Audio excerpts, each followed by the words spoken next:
16 मांग संख्या 31 पर आपने मुझे बोलने का अवसर दिया। सभापति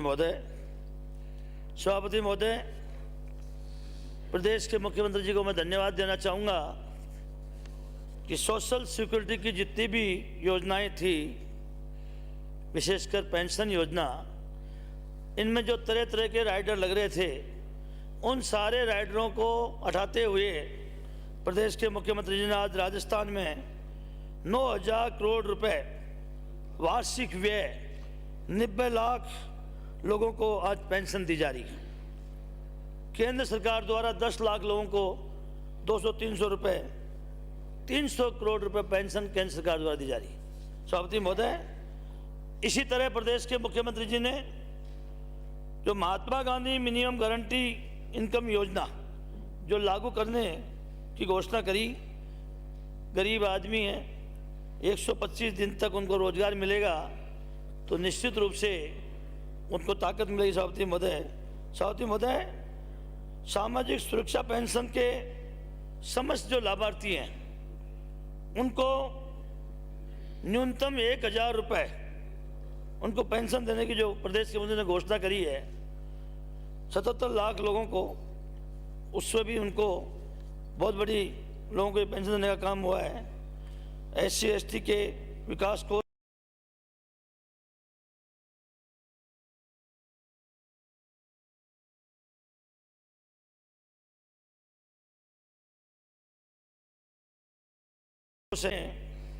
और 30,000 सफाई कर्मचारियों को भर्ती करने की बात करी।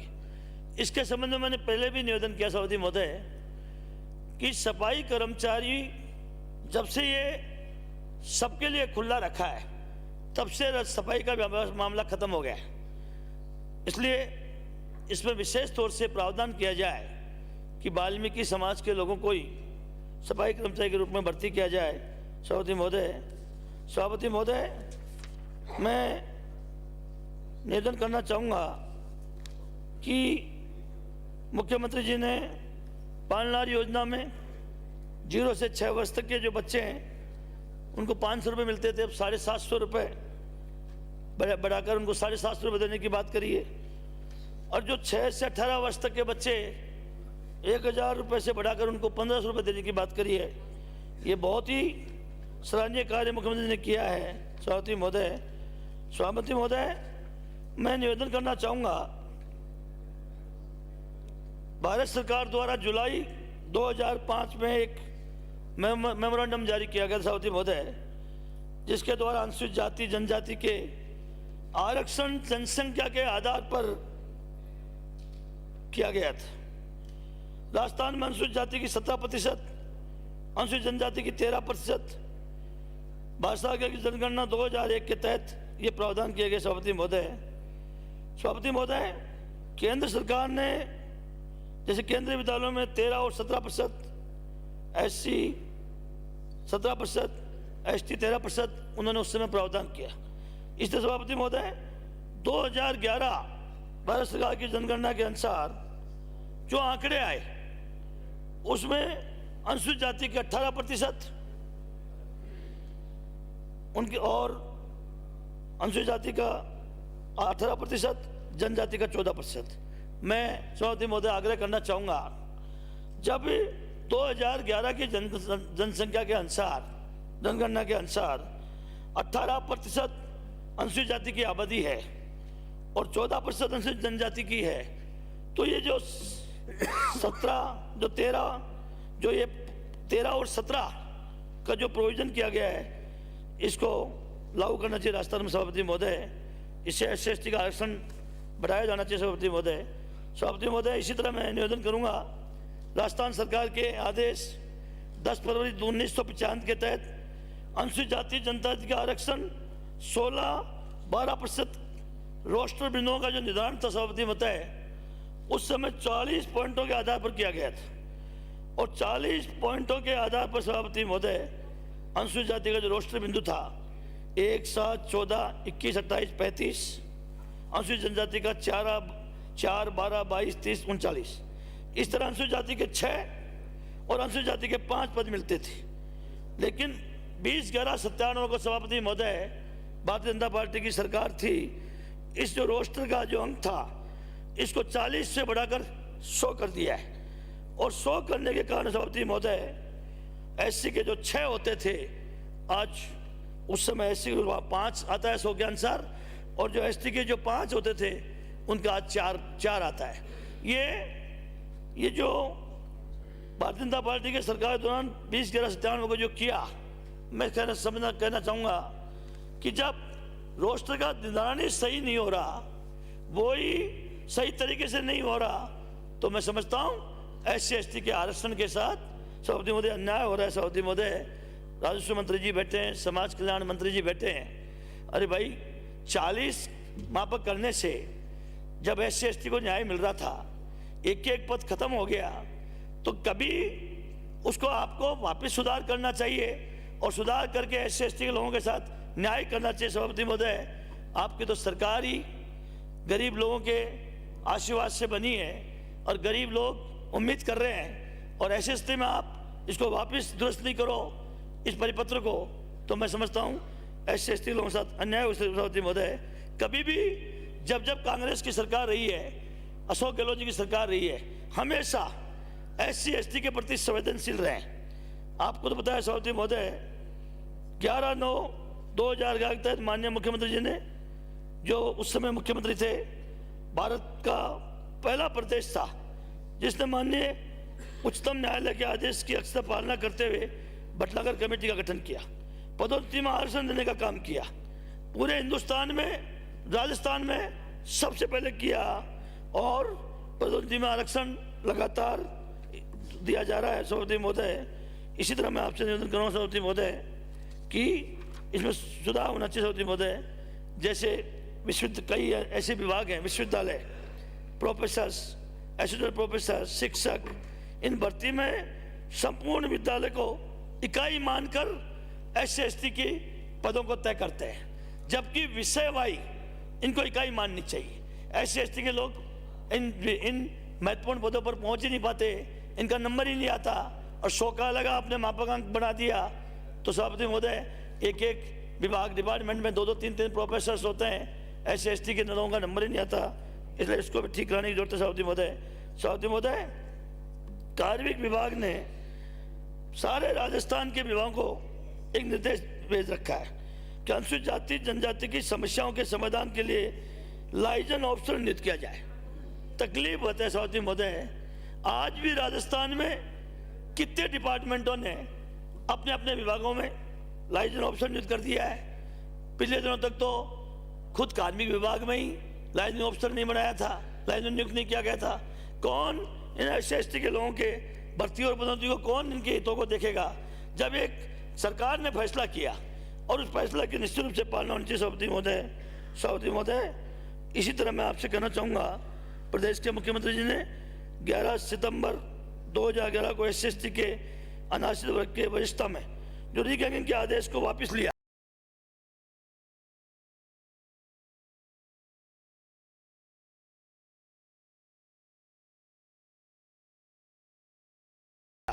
आज भी SC/ST के लोग दुआएं देते हैं। पूरे हिंदुस्तान में राजस्थान के मुख्यमंत्री ने जो फैसला किया कि जो सबसे पहले SC/ST के लोगों के साथ अन्याय नहीं होने दिया, लेकिन कुछ इस तरह के सुधार है। सभापति महोदय, समय समय पर कार्मिक विभाग ने हमारे रोस्टर, इसके पंजीकृत आरक्षण, इनके संधारण के लिए कई पत्र लिखे हैं। मेरे पास 5-7 पत्र हैं, लेकिन आज भी डिपार्टमेंटों ने रोस्टर का अभी तक भी बना के संधारण करके नहीं दिया।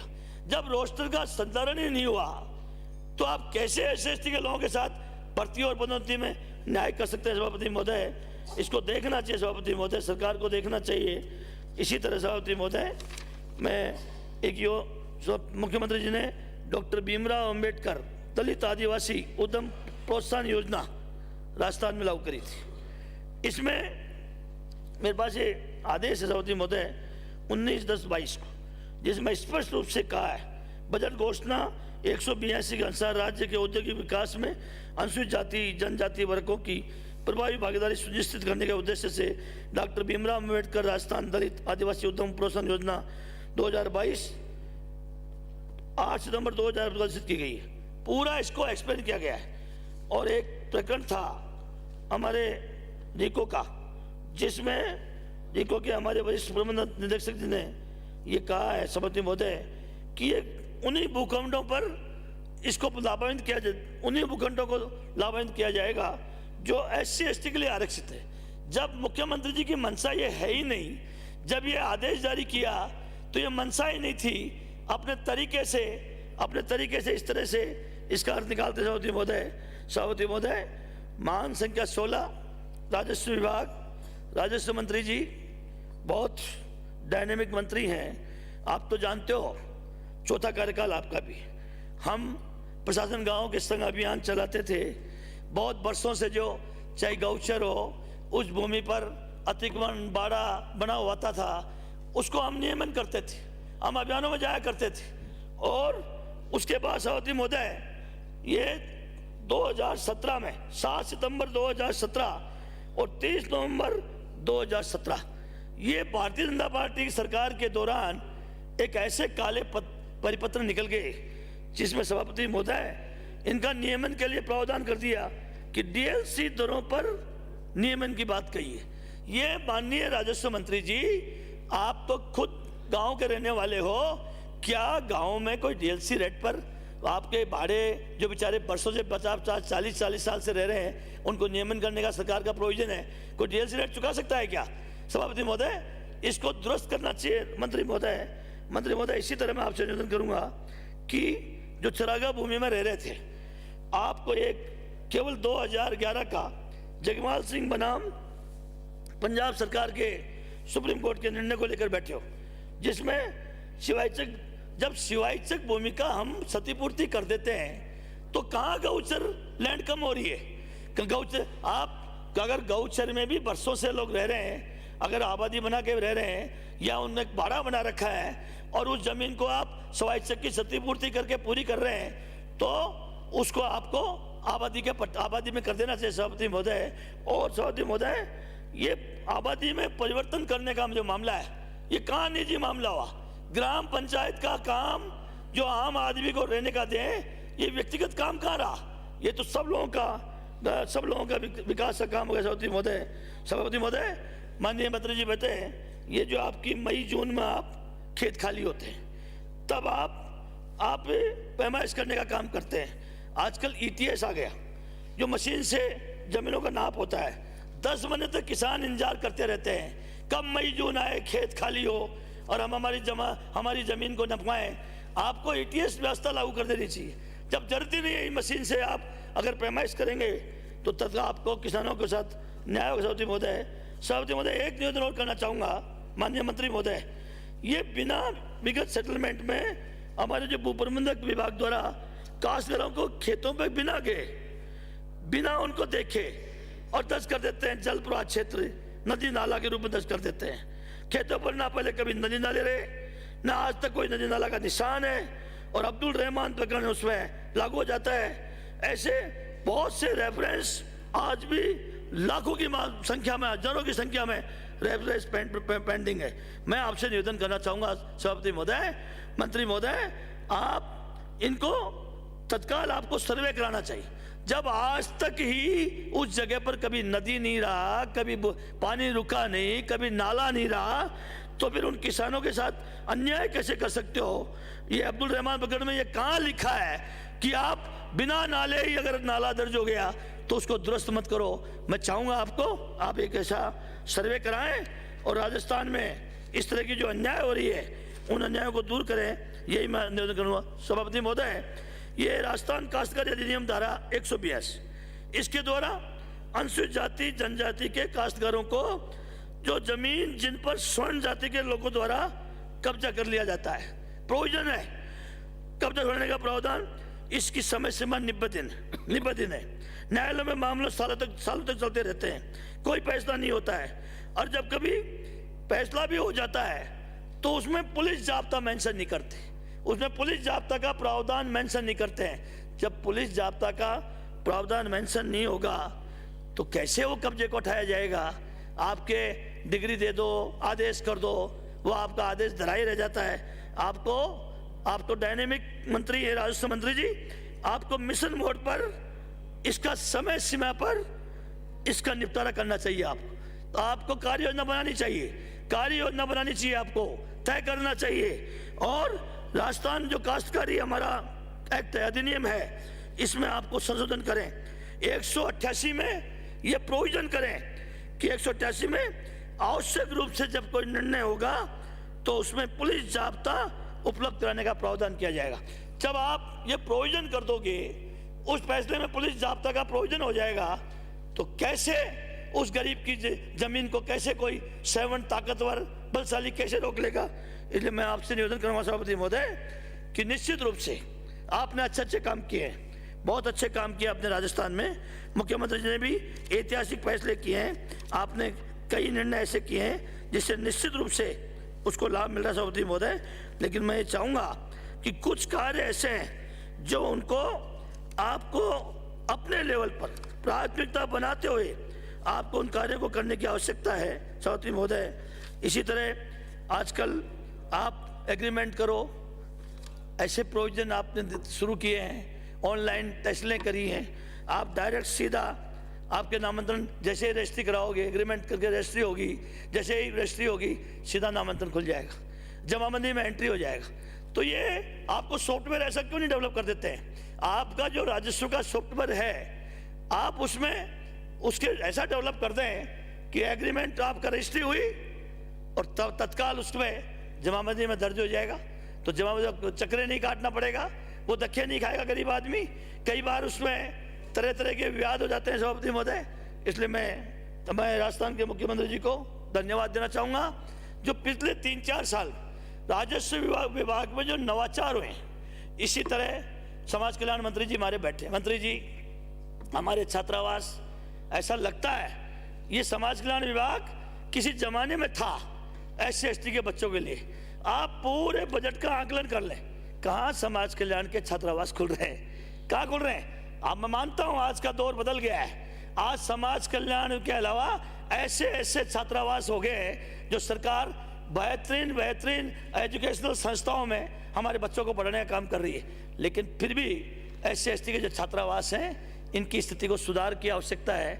जब हमारा मिनिस्टर दलित वर्ग का, गरीब वर्ग का हो और वहाँ छात्रावास में लाइट नहीं हो, बाथरूम कम हो, बाथरूम की सफाई नहीं हो, साबुन नहीं हो, कपड़ों की व्यवस्था नहीं हो, अरे केवल आपको बताने की आवश्यकता है। राजस्थान के मुख्यमंत्री ने ऐसे बहुत बार सबूत दिए हैं, उनके पास उनके नोटिस में मजबूती से पक्ष को रखो। जिस दिन पक्ष रखोगे ना, उसी दिन आपसे कह देंगे पत्रावली प्रस्तुत करो, ये गरीब का मामला है, ये मुख्यमंत्री जी की कार्य योजना का मामला है, 1 मिनट में फैसला कर देंगे।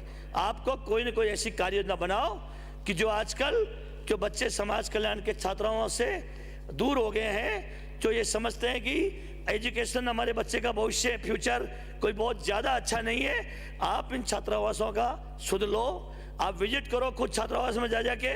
और जो कम से कम दलित समाज के बच्चे, दलित मोहल्लों में, अभी तो एक ब्लॉक लेवल पर छात्रावास की बात चल रही है, आपको तो इसको गांव लेवल पर ले जाना चाहिए।